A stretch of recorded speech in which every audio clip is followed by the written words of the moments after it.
Satu, Al-Quran memperkenalkan pada kita semua bahwa saat manusia itu diciptakan, setidaknya diperkenalkan oleh Al-Quran untuk membawa dua misi kehidupan.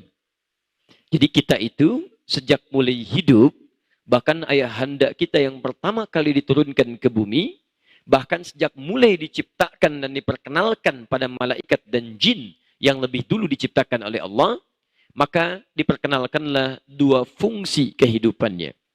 Apa itu? Satu, Quran surah ke-51 Az-Zariyat ayat ke-56. Perhatikan kalimatnya.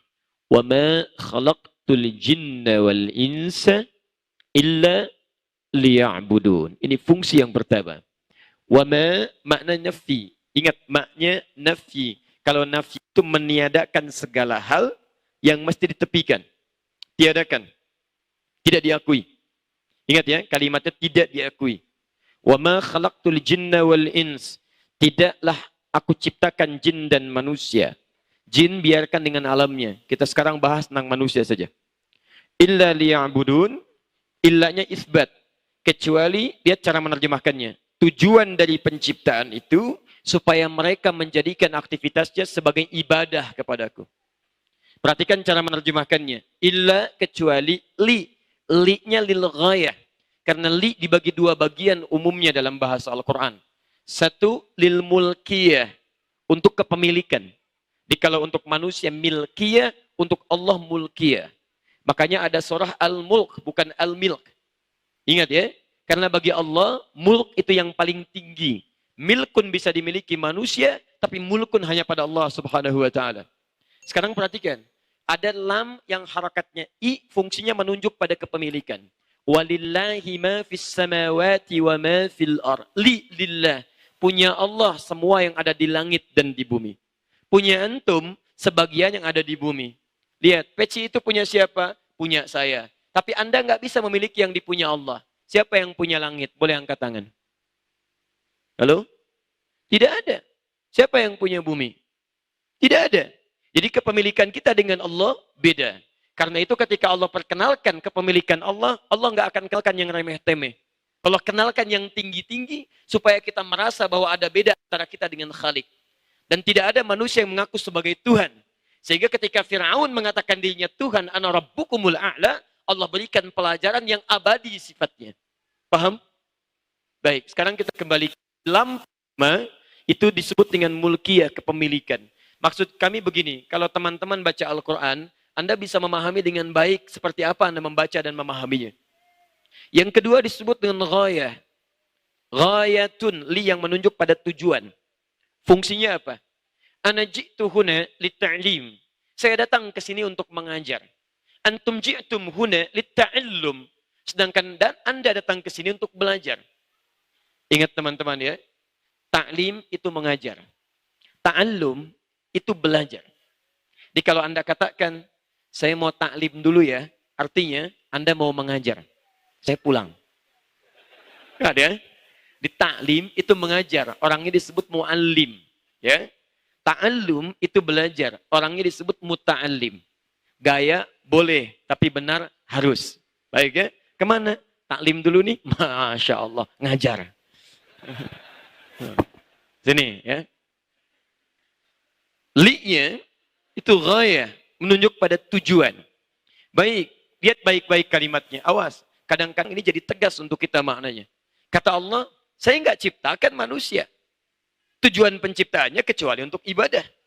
Jadi kalau Anda ada yang kemudian jadi manusia dan Anda tidak ibadah, berarti Anda sedang keluar dari tujuan penciptaan hidup. Kalau bahasa tegasnya, seakan-akan Anda nggak dianggap hidup oleh Allah. Karena tujuan hidup itu untuk ibadah. Sama dengan gini, maaf ya, semua yang datang ke sini tujuannya untuk belajar. Jadi kalau Anda datang ke sini tidak belajar, seakan-akan Anda nggak serius datang ke sini. Keluar dari tujuan Anda. Bapak Ibu sekalian yang belajar, silahkan masuk. Yang tidak belajar, silahkan tunggu di luar. Mustahil ada orang tiba-tiba kemudian masuk ke dalam dan dia belajar. Nah sekarang lihat kalimatnya. Saya tidak ciptakan manusia, kata Allah, kecuali tujuannya untuk ibadah. Artinya kalau ada manusia yang tidak ingin ibadah dalam hidupnya, maka maaf, dia sedang keluar dari esensi kemanusiaannya.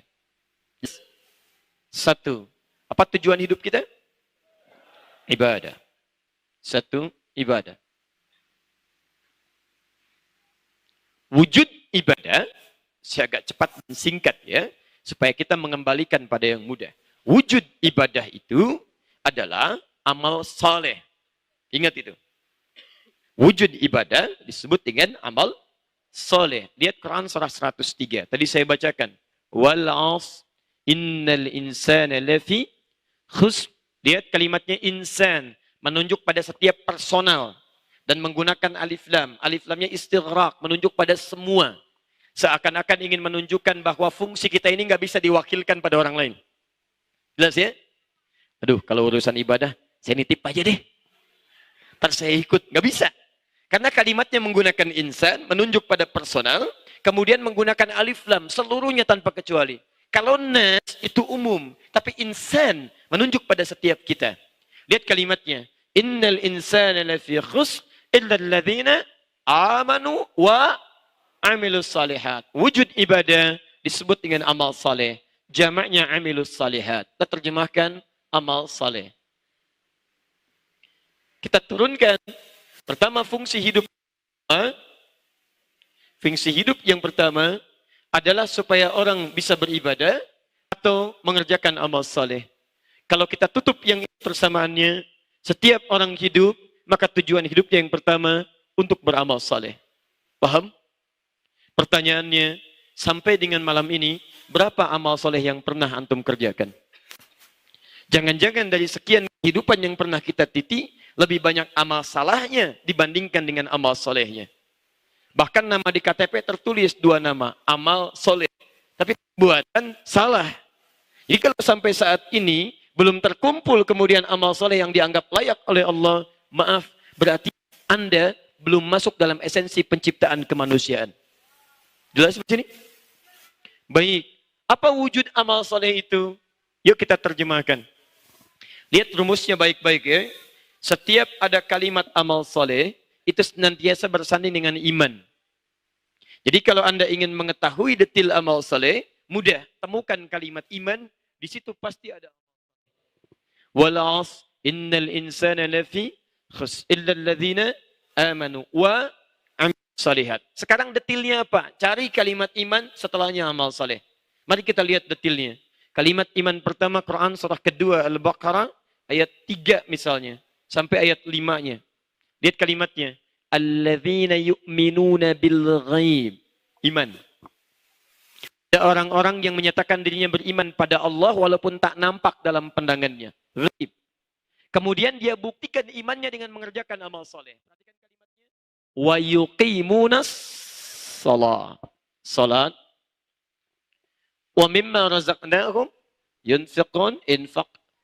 Walladzina yu'minuna bima unzila ilaik. Interaksi dengan Al-Quran. Baik membaca, memahami, menghafalkan dan sebagainya. Mentadaburi, mentafakuri dan seterusnya. Walladzina yu'minuna bima unzila ilaik wa ma unzila min qablik wa bil akhirati hum yuqinun. Baik, dan mengerjakan semuanya dengan yakin. Ini baru contoh. Setiap temukan kalimat iman, setelahnya amal saleh. Ya ayyuhalladzina amanu kutiba alaikumussyam, puasa. Ya ayyuhalladzina amanu aufu bil uqud. Ya ayyuhalladzina amanu idza nudiya lis-salati min yaumil jumu'ah. Ya ayyuhalladzina amanu, ya ayyuhalladzina amanu, amal saleh. Coba teman-teman ya, saya ambil contoh satu aja sampai dengan malam ini. Mohon maaf ya, kalau bagian dari pernyataan saya barangkali ada yang kurang berkenan. Tapi hal itu menjadi evaluasi dalam kehidupan kita. Karena satu saat kita akan berpulang. Mumpung masih diberikan kesempatan. Saya mau tunjukkan satu aja dari sekian banyak amal soleh yang kita titip sampai dengan malam ini. Salat saja. Saya sering katakan kepada Anda, kalimat salat pertama dibuka dalam Al-Quran dengan kalimat jama' ghair mahdud. Jama' tanpa batas. Kalau ada jama' tanpa batas, itu berarti menunjuk kepada semua ragam salat yang pernah ditunjukkan dalam Al-Quran, dituntunkan dalam sunnah Nabi. Kalau semua jenis salat, itu berarti mencakup yang fardunya plus sunnahnya. Karena itu bentuk tulisannya ditulis dengan alif, lam, sad, lam, wawu, fathah tegak, ta. Gini.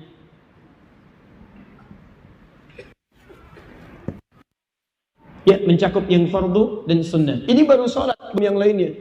Saya tanyakan kepada Anda, pernah nggak selama hidup ya, ini evaluasi kita saja, kita belum bicara turunan materinya. Pernah nggak antum selama hidup keluarkan semua jenis sholat yang disebutkan di Quran dan hadis? Lalu Anda bikin menunya misalnya. Hei Anda yang pernah belajar bertahun-tahun hanya untuk mencari dunia, TK sekian tahun, SD 6 tahun, SMP 3 tahun, SMA 3 tahun, S1 4 tahun, S2 2 tahun, S3 2 tahun.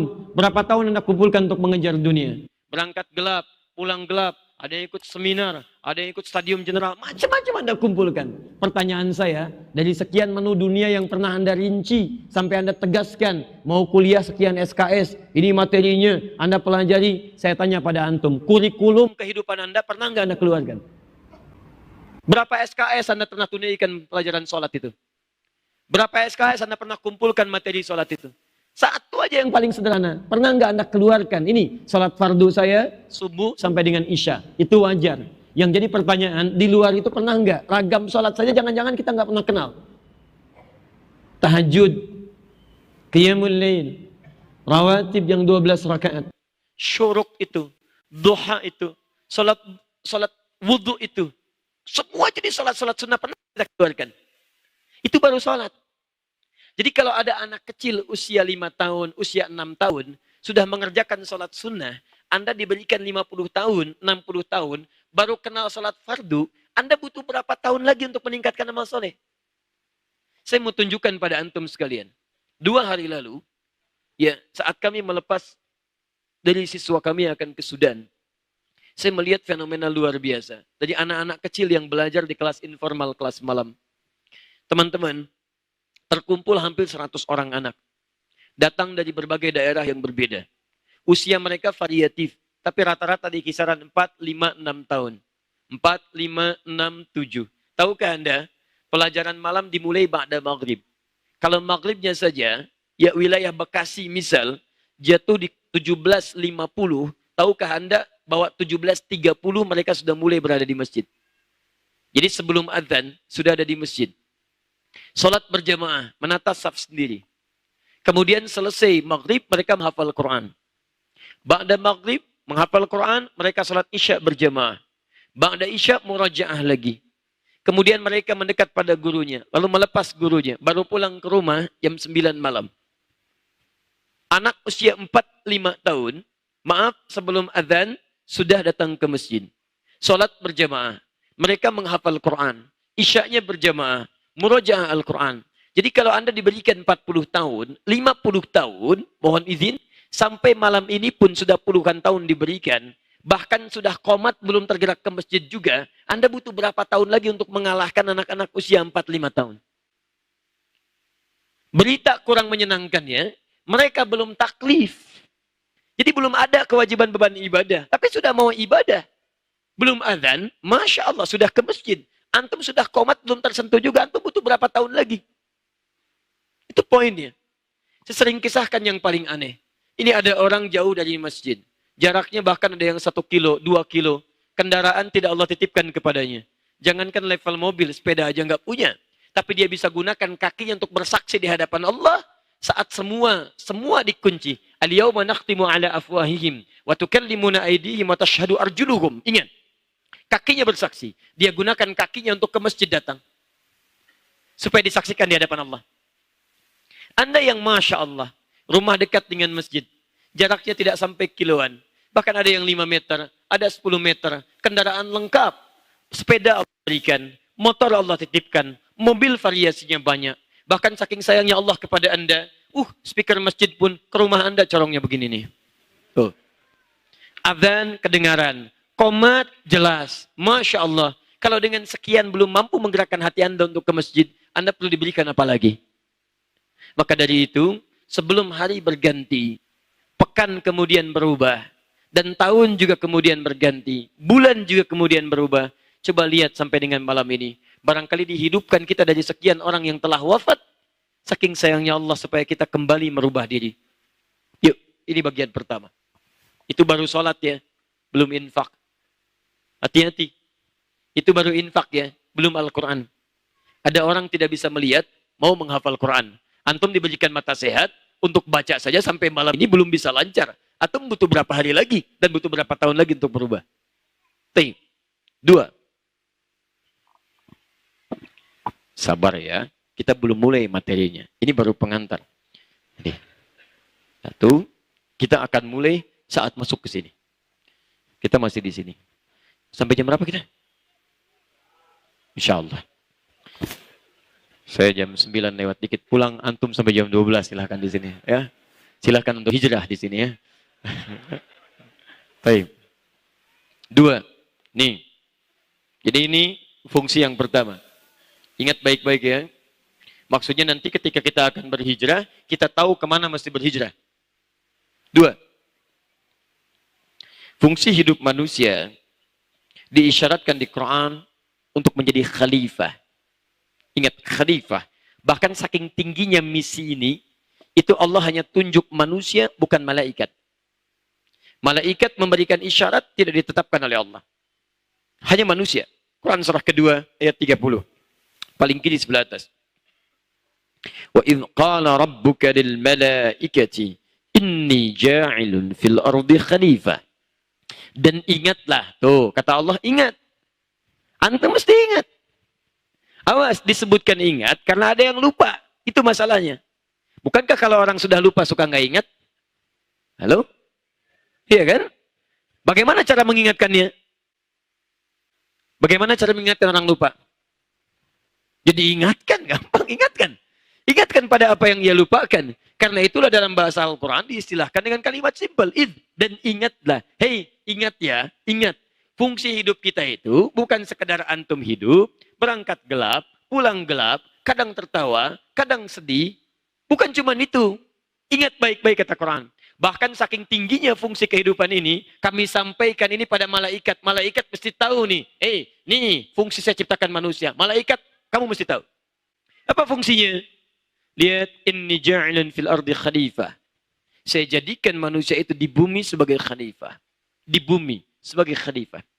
Apa itu khalifah? Halo? Pemimpin apalagi? Halo? Sudah ya. Kita sudah belajar cukup lama di sini. Dan kita tahu kaidahnya. Dalam pelajaran kita tidak boleh ada mengarang. Karena mengarang cuma ada di bahasa Indonesia. Baik, kalau tidak tahu cukup katakan Allahu alam. Jadi apa artinya khalifah? Kalau antum tidak tahu jadi khalifah, antum hidup selama ini jadi apa? Masya Allah. Waktu dihisab, tahukah kamu fungsi hidup kamu? Wallahu alam. Masya Allah, luar biasa. Teman-teman kadang-kadang. Ayo coba lihat sini ya. Lihat, khalifah bukan sekedar pemimpin. Bukan sekedar pionir. Pertama, kata khalifah itu dari kata khalafa, yang menggantikan. Menggantikan. Kalau sudah menggunakan jenis sifat, pakai tak di ujungnya, itu berarti menunjuk sifat saling, terus. Jadi pertama kita diberikan kesan bahwa kehidupan kita ini akan saling menggantikan satu dengan yang lainnya. Wafat. Kemudian generasi pertama, muncul generasi kedua. Wafat generasi kedua, muncul generasi ketiga. Kemudian ayahnya meninggal dunia, anaknya meneruskan. Anak meninggal dunia, cucunya meneruskan. Karena itulah setiap generasi senantiasa menyiapkan generasi terbaik setelahnya, supaya bisa menggantikan lebih baik bagi generasi sebelumnya. Perhatikan wujud keterangan dalam Al-Quran, surah ketiga Ali Imran, ayat 35-37. Posisi paling kiri dari pertengahan sampai dengan ke ujungnya. Lihat kalimatnya. Idh qalat imra'atu Imrana, Rabbi inni nadhartu laka ma fi batni muharrara, fataqabbal minni, innaka sami'ud du'a. Ketika Hannah dalam kandungannya bermohon kepada Allah, meminta kepada Allah agar bayi yang dikandung lebih dekat dengan Allah, lebih baik daripada ibu dan bapaknya, dan lebih mulia untuk menggantikan tugas generasi setelahnya. Teman-teman, saya ingin tunjukkan kepada Anda. Lihat baik-baik sini. Imran menikah dengan istrinya Hannah. Punya anak namanya siapa? Tuh kan? Siapa nama anaknya? Bukan Allahu a'lam. Maryam. Maryam. Saya belum pernah dengar ada Imran punya anak wallahu a'lam. Kan ada di ayat 36-nya. Wa inni samaituha Maryam. Bukan inni samaituha wallahu a'lam. Lihat sini. Maryam. Maryam punya anak namanya siapa? Isa alaihissalam. Lihat baik-baik. Imran nikah dengan Hanna. Hanna punya anak namanya Maryam. Maryam punya anak namanya Isa. Saya agak cepat saja. Saya tidak akan uraikan detail. Lihat baik-baik sini. Generasi saling menggantikan. Tapi isyarat Quran, generasi yang menggantikan itu mesti lebih baik daripada generasi sebelumnya. Perhatikan. Imran, Hanna punya anak namanya Maryam. Maryam lebih baik daripada ibu dan bapaknya. Perhatikan, lebih baik daripada ibu dan bapaknya. Maryam lebih baik daripada ibunya Hanna. Hanna tidak disebutkan namanya di Quran. Cuman isyaratnya Imra atau Imran. Maryam disebutkan namanya di Quran. Bahkan jadi surah ke-19. Surah Maryam. Imran disebutkan keluarganya. Ali Imran, Maryamnya personal. Ini menunjukkan Maryam lebih baik dibandingkan kedua orang tuanya. Bukti kedua, Hanna bisa mengandung dan melahirkan, menikah dulu dengan Imran. Disentuh Imran, lahir Maryam. Maryam, Masya Allah. Bahasa Qurannya, walam yamsasni bashar. Tidak pernah disentuh oleh laki-laki manapun. Ingat bahasa Qurannya, bukan lahiran tanpa bapak. Kalau yang begitu banyak. Awas hati-hati. Betul. Ya, awas hati-hati. Bahasa Qurannya walam yamsasni bashar, yang tidak pernah disentuh. Kalau yang tidak pernah disentuh, artinya hanya satu. Ingat baik-baik ya. Kalau di Quran disebutkan namanya langsung, bahkan plus bin atau bintinya, ini menunjukkan bahwa peristiwa itu hanya akan terjadi pada orang ini, tidak akan terjadi pada orang-orang yang lainnya. Walaupun dia mencoba untuk memiliki nama yang sama. Makanya kalau ada Maryam-Maryam yang lain, Quran menegaskan bukan Maryam yang itu, tapi Maryam binti Imran. Iwas, ingat baik-baik ya. Maryam binti Imran. Wa Maryam ibnata Imrana. Bukan Maryam binti Asep, bukan Maryam binti Dadang, bukan Maryam binti Adi, tapi Maryam binti Imran. Untuk menegaskan, jangan ada lagi Maryam yang mengaku seperti Maryam yang ini, karena yang ini spesial. Maryam ini lebih baik daripada ibu dan bapaknya. Pertanyaannya, Maryam Nabi bukan? Rasul bukan? Bukan. Maryam punya anak siapa namanya? Isa. Masya Allah. Isa laki-laki perempuan? Laki-laki. Makanya Isa bin Maryam. Ingat, bin itu artinya anak laki-laki. Binti artinya anak perempuan. Jadi jangan selalu dipahami bin dengan binti itu menunjuk pada nasab. Juga bisa diartikan anaknya, pada gendernya.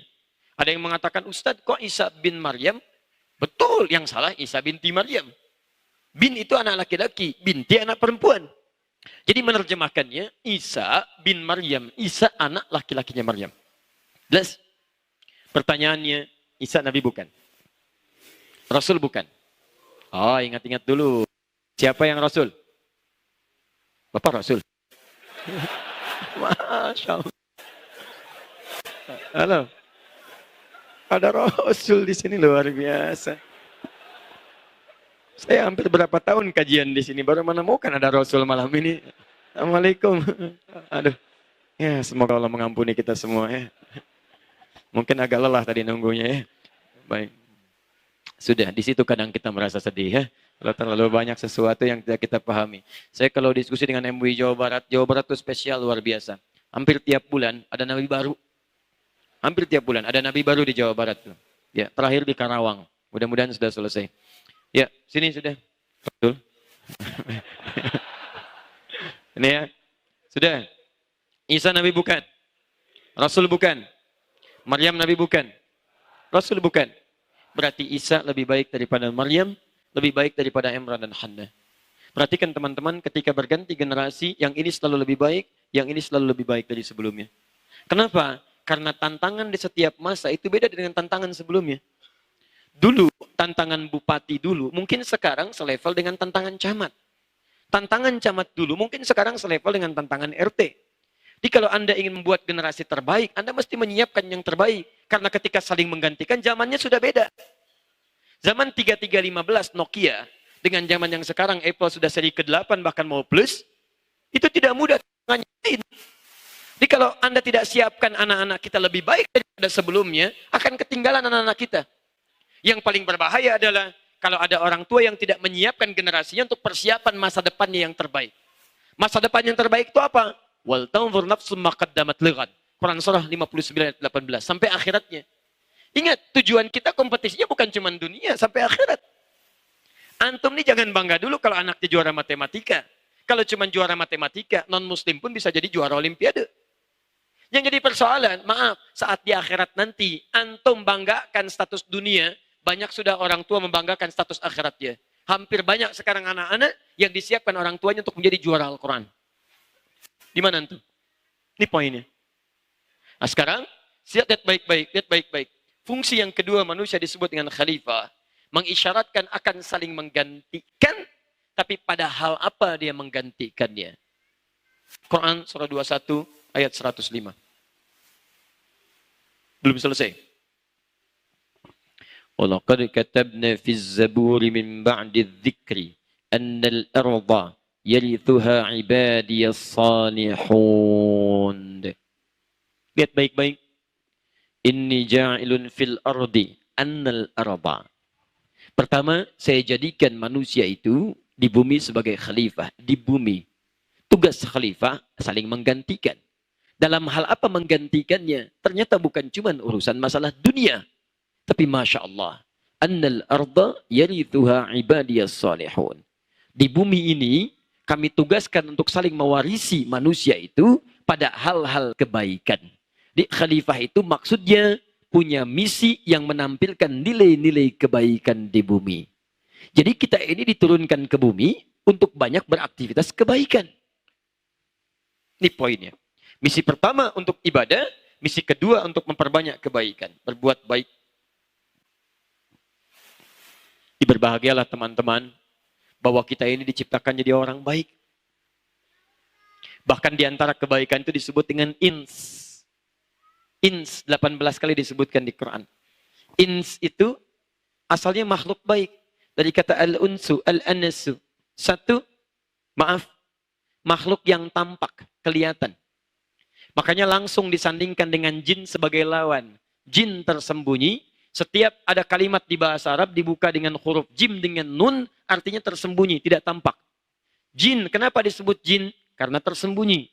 Jannah, surga, kenapa disebut jannah? Jim dengan nun, karena belum nampak dalam pandangan kita sekarang. Janin, dalam perut perempuan. Kenapa disebut janin? Karena tidak nampak dalam pandangan kita. Coba kalau janinnya kelihatan. Janin, Masya Allah, repot itu kehidupan. Tidak nampak. Dan disandingkan dengan ins. Jin, fitrahnya tidak nampak, tersembunyi. Itu fitrahnya. Jadi kalau ada jin melakukan penampakan, itu jin sedang keluar dari fitrah.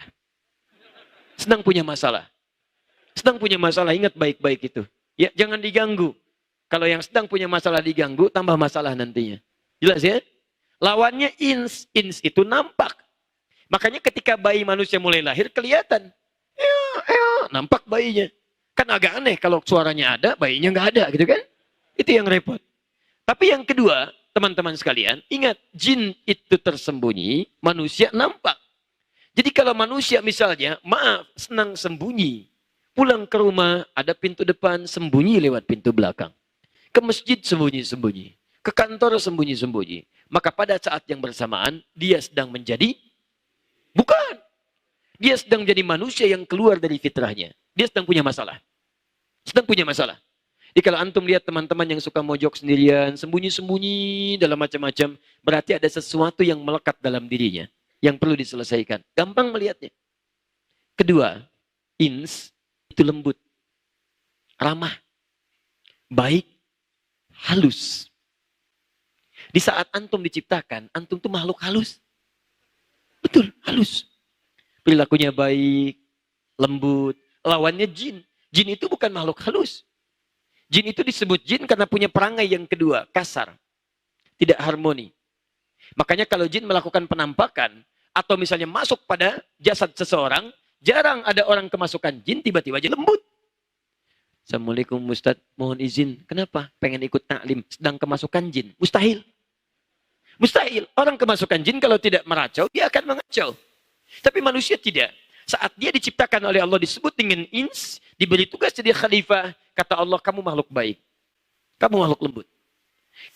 Kita dipuji oleh Al-Quran, dimuliakan dari makhluk yang lainnya. Perhatikan, semua tubuh kita, sejak diturunkan ke bumi, lahir kita, dari rahim orang tua kita, generasi Adam, maka semua tubuh kita dari ujung kepala sampai ujung kaki disebut makhluk mulia. Quran surah 17 ayat 70. Lihat baik-baik ukuran hidup kita. Awas jangan main-main di sini. Walaqad karramna bani Adam. Kami telah muliakan seluruh anak keturunan Adam. Bani Adam itu semua keturunan Adam sampai kehidupan berakhir. Jadi teman-teman sekalian, kita ini makhluk mulia. Awas, kita makhluk mulia. Dari ujung kepala sampai ujung kaki. Apa di antara kemuliaannya? Lihat kalimatnya. Walaqad karramna bani Adam. Wa hamalnahum fil barri wal bahri. Karena kemuliaan itu kami izinkan banyak beraktivitas. Umumnya di daratan atau di lautan.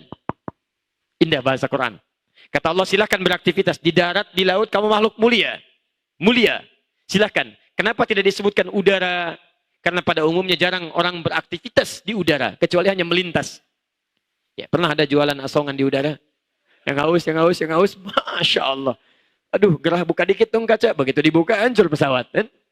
Taib, susah. Darat, laut.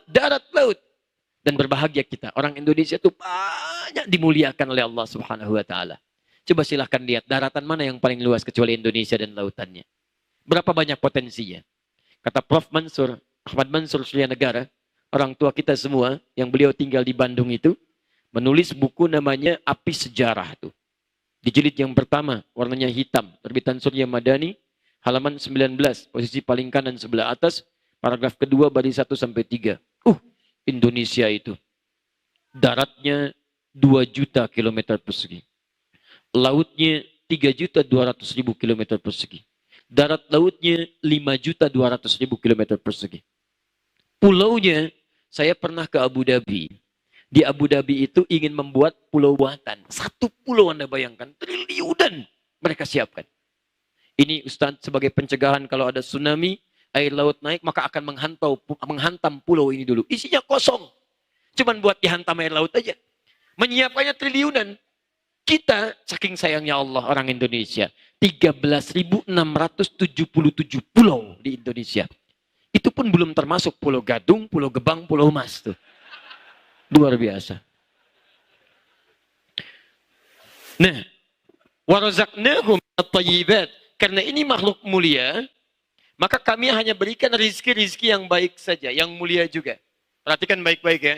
Lihat baik-baik. Jadi kita makhluk mulia, seluruh tubuh kita dari ujung kepala sampai ujung kaki mulia. Karena itulah semua organ tubuh kita hanya diperkenankan oleh Allah beraktivitas yang mulia saja. Mulai dari pikiran. Kita tidak boleh berpikir yang buruk-buruk. Inna ba'dadhanni itsm. Awas, kata Quran, sebagian dari prasangka kita itu akan jadi buruk, bahkan dosa. Jadi karena kita makhluk mulia, maka prasangka kita pun hanya yang baik-baik saja. Mau melihat, maaf, mata. Saya sering katakan, karena kita makhluk mulia, maka mata kita dijaga oleh Allah untuk tidak melihat yang tidak mulia. Laki, Quran surah 24 ayat 30. Perempuan ayat 31. Kullil mu'minina yaghuddu min absarihim. Katakan pada pria-pria beriman, matanya hanya boleh lihat yang baik-baik saja.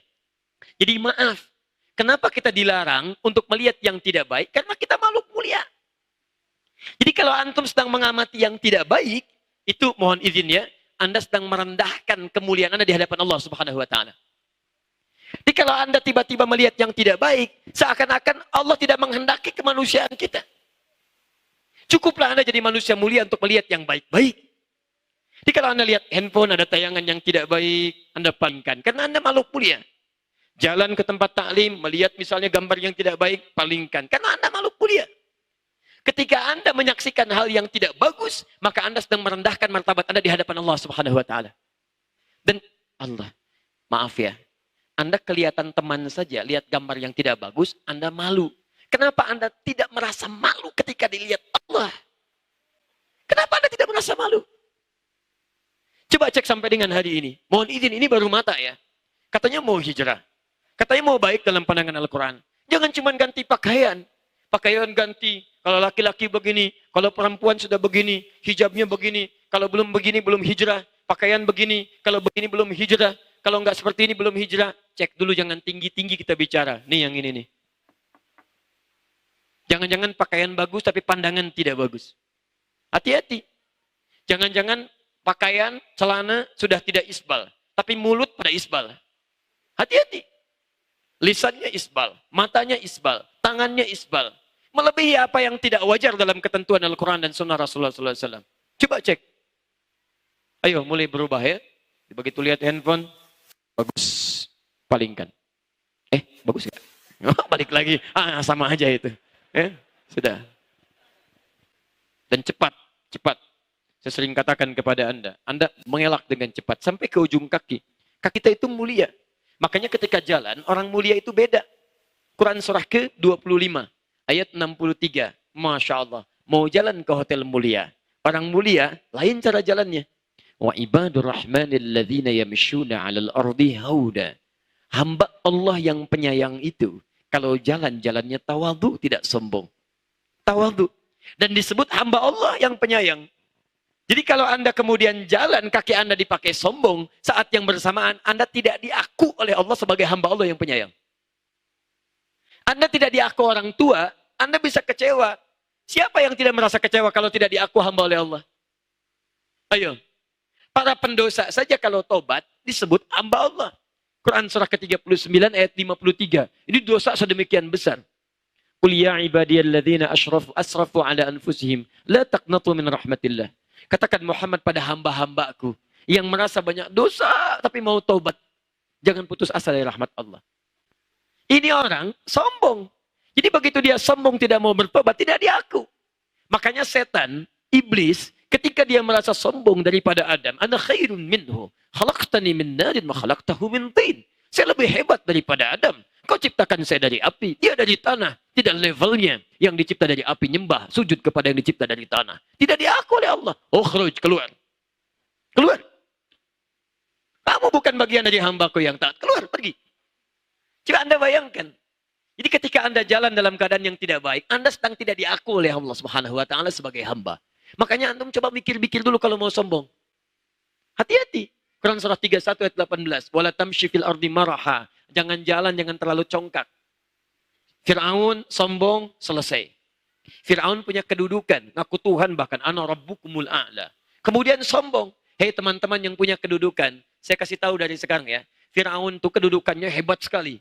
Dia raja, punya pasukan besar, banyak ditakuti, kata-katanya menggelegar. Jadi kalau bicara, kalau tidak suka sesuatu, bukan cuma membuat kita tegang, tapi bisa menghadirkan kehilangan nyawa. Itu saya tidak suka dengan rambutnya itu. Tolong pisahkan kepala dari badannya. Kepala dari badannya. Fir'aun tuh. Fir'aun. Dia bukan nyuruh cukur. Cukurnya sekalian dengan lehernya. Fir'aun. Luar biasa. Ngaku Tuhan. Banyak kedudukannya. Bala tentara banyak dan sebagainya. Tapi sombong habis. Terus antum. Kedudukan tidak seperti Fir'aun. Pengen ikutan sombong. Antum telat. Ketinggalan. Ketinggalan. Dan keterlaluan. Hei yang punya kekayaan. Mau sombong. Dulu sudah ada Qarun. Quran surah 28 ayat 76 sampai dengan 80. Dan qadarullah ini dua-duanya. Satu masa, satu zaman, satu tipe. Pengusaha hitam bertemu dengan penguasa zalim.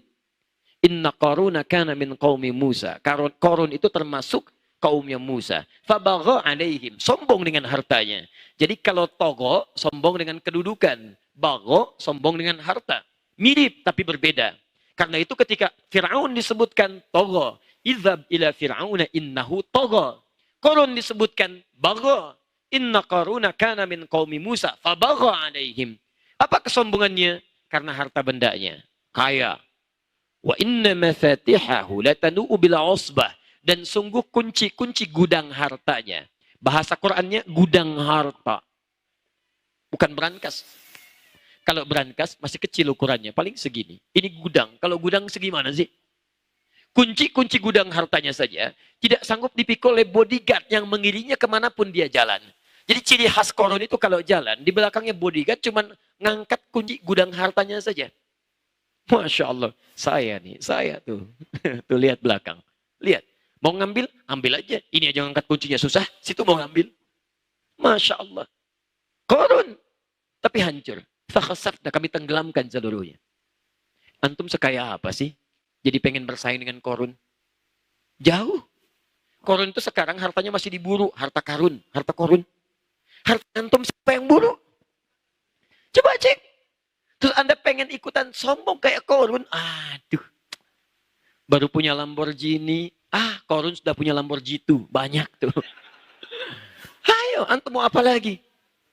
Ya, nggak ada teman-teman sekalian. Untuk apa? Jadi antum telat ketinggalan. Sayang. Kalau cuma baru sedikit, sudah.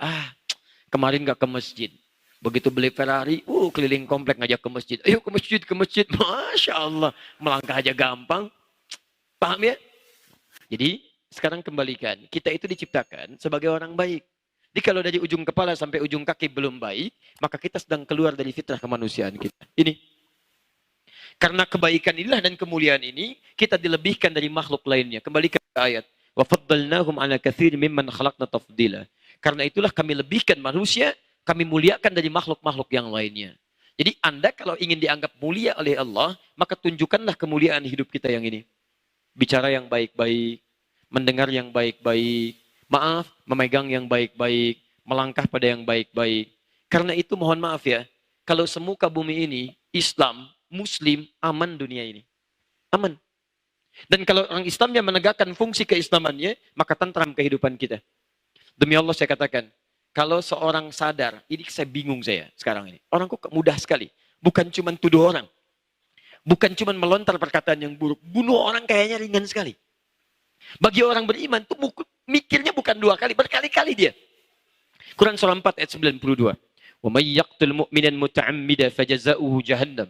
Siapa yang sengaja membunuh, menghilangkan nyawa satu orang saja, beriman, maka balasannya neraka jahanam. Khalidan fiha, kekal di dalamnya. Wa ghadiballahu alaihi, Allah murka kepadanya. Wa la'anahu, dilaknat oleh Allah. Wa a'adda lahu 'adzaban 'azima, dan disediakan siksa berlipat. Muslim sehat yang mana yang punya cita-cita masuk neraka jahanam? Muslim yang mana yang ingin dilaknat oleh Allah? Muslim yang mana yang ingin dibenci Allah? Muslim yang mana yang ingin mendapatkan ganda balasan dari Allah Subhanahu wa taala? Mustahil. Mustahil. Karena itu, maaf ya. Coba cek sampai malam ini, berapa fungsi tubuh kita yang sudah keluar dari nilai kebaikan? Jangan-jangan antum ke sini pernah membuat kalimat yang tidak wajar. Sampai orang tua pun pernah menangis karena kata-kata antum. Bahkan belum sempat minta maaf, orang tua sudah meninggal dunia. Santai berangkat ke tempat taklim, tapi pasangan menangis karena kata-kata yang kasar itu. Coba cek lagi. Anak-anak pernah kecewa, teman-teman pernah marah. Ini teman-teman sekalian. Hati-hati ya. Ini poinnya. Sekarang, maaf, kalau Anda sudah paham fungsi hidupnya, ibadah dengan ini, maka coba cek sampai malam ini, Anda sudah hidup berapa tahun, berapa bulan, berapa hari, berapa jam, berapa menit, berapa detik. Lalu lihat bekal kita sampai dengan malam ini, dan pertanyakan, layaklah kita untuk meminta surga kepada Allah dengan semua bekal yang telah kita kumpulkan. Orang dulu, begitu disampaikan kalimat ini, banyak yang kemudian menangisi dirinya dan kemudian berusaha untuk menjadi lebih baik. Sehingga yang tadinya semakin buruk, bahkan disebut dengan jahiliyah, tiba-tiba menjadi manusia paling utama ketika mereka mau berubah. Kenikmatan dunia Allah berikan, akhirat mereka genggam. Bahkan ada di antara mereka yang disebut oleh Nabi SAW lewat lisannya yang mulia, masuk surga tanpa hisab. Karena itulah kita mesti berubah.